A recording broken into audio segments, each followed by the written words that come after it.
दो गुफाएं हैं। एक गुफा में अमृत है और एक गुफा में जहर है। और वो कहाँ पे है? लास्ट में।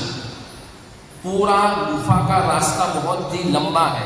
एक गुफा में अमृत है, अंत में बहुत ही लंबा सफर है, और एक गुफा के अंत में जहर है, वो भी बहुत चलना है। दोनों का बाहर से देखने से क्या आकृष्ट करता है?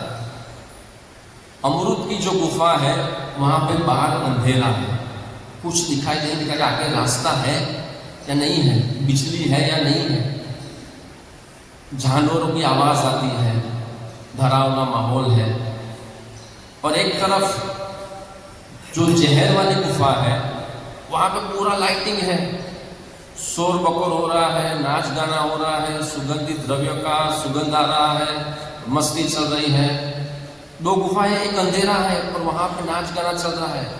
स्वाभाविक रूप से सब लोग उसी गुफा में जाएंगे कि जहां पे नाच गाना हो रहा है, लाइटिंग है, सब लोग। ये तो अंधेरा है, कुछ दिखता ही नहीं।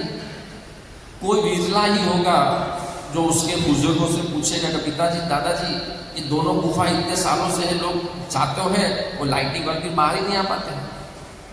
तो उसको बताएगा, देखो बेटा, उसमें अंधेरा है, उसमें जानवरों की आवाज आती है, डरावनी गुफा है, लेकिन उसमें अमृत है, उसमें जाओ। अच्छा पिताजी, आचार्यों की बात मान ली तो वो जाता है। फिर जाने के बाद क्या होता है? बहुत ही डरावना रास्ता है, कांटाओं से भरा हुआ रास्ता है, बहुत ही चलना। ऐसा नहीं कि कुछ घंटों में वो मंजिल तक पहुंच गया, बहुत चलना है, बहुत कांटे चुभेंगे, खून निकलेगा। और ज्यादातर लोग क्या करते हैं? उसी गुफा में से जहां पे अमृत है वो गुफा छोड़कर बाजू वाली गुफा में आ जाते हैं कि भाई इतना चला, इतना तपस्या किया, लेकिन अमृत तो दिखता भी नहीं है, अमृत का स्मेल भी नहीं आ रहा है, कुछ हिंट भी नहीं मिल रहा है कि बस अमृत नजदीक है या कितना दूर है। वो चलेगा चलेगा चलेगा, एक दिन ऐसा है कि वो मायूस हो जाएगा, निराश हो जाएगा, बस अभी मुझसे सहा नहीं जाता है, अभी मैं इस गुफा को छोड़कर वो लाइटिंग वाली गुफा में जाता हूँ। जैसे वो लाइटिंग वाली गुफा में जाएगा उसको आनंद, हाँ प्रभु, मेरा पिता दादाजी सब फालतू की बातें कर।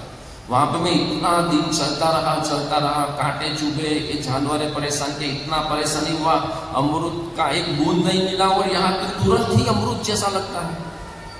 तो गलत थे मेरे बुजुर्ग। और जैसे वो लाइटिंग वाली गुफा में जाता, हाँ, नाच गाना है, मदिरा है, लाइटिंग है, उसको मजा है, हाँ, ये असली रास्ता है। और वो उस रास्ते में फंस जाता है, जाता है और अंत में जहर मिलता है। तो उसी तरह से ये जो कृष्ण को प्राप्त करने का आत्म साक्षात्कार का रास्ता है वो आसान नहीं है।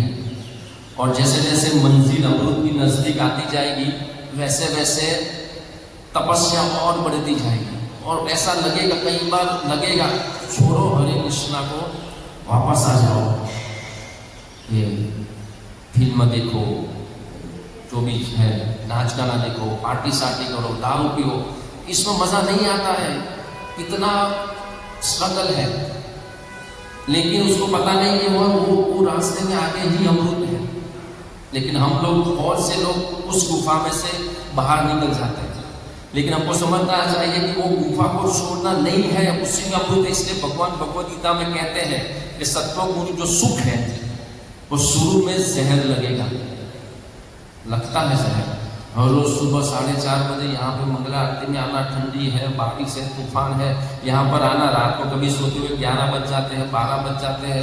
रथ यात्रा की सेवा है, जन्माष्टमी की सेवा है, दूसरे जन्माष्टमी के बाद दूसरे प्रभुपाद फेस्टिवल है, नहीं अच्छा लगता है। हो सकता है कि महारथी हो उसको अच्छा लगे, लेकिन मुझे भी सुबह 4 बजे उठना है तो हर रोज कष्ट होता है। ऐसा नहीं कि 1 साल गया तो अभी अमृत मिलने लगा, 1 साल में अमृत संभव है कि नहीं मिलेगा। कभी कभार थोड़ा बहुत भगवान आस्वादन दे देते कि जिससे वो गुफा के बाहर ना चला जाए, लेकिन वो रास्ता आसान नहीं है। 1 साल भी लग सकता है, 2 साल भी लग सकता है, 10 साल भी लग सकता है, 1 जन्म भी लग सकता है, 2 जन्म भी लग सकता है, लेकिन वो गुफा को नहीं छोड़ना। और यही श्लोक में बताता है कि भाई मन है वो इंद्रियों को विषय के प्रति जाएगा, मन सोचेगा यार वो बाजू वाली गुफा में तो नाच गाना चल रहा है, इधर तो सब वरु वरु दिखते हैं, ये जो हमारी इंद्रियां हैं वरु के समान है, वो हमको खींचते हैं विश्व के प्रति। तो हमको मन डुबाएगा ही कि ये सब छोड़ो, 2 घंटा हरे कृष्णा करते हो, इसके अच्छा है 2 घंटा एनिमल देख के आओ, डंकी देख के आओ, जो जवान देख के आओ, जो भी है 2 घंटा में कितना तपस्या होता है। तो मन जब माला करने बैठते हैं तब तो और ज़्यादा विचलित हो जाता है, और थिएटर में वैसे तो मन खुश हो गया, हमको भी मजा आया, लेकिन हमको समझना है कि वो असली अमृत के लिए वो सब सहन करना ही पड़ेगा।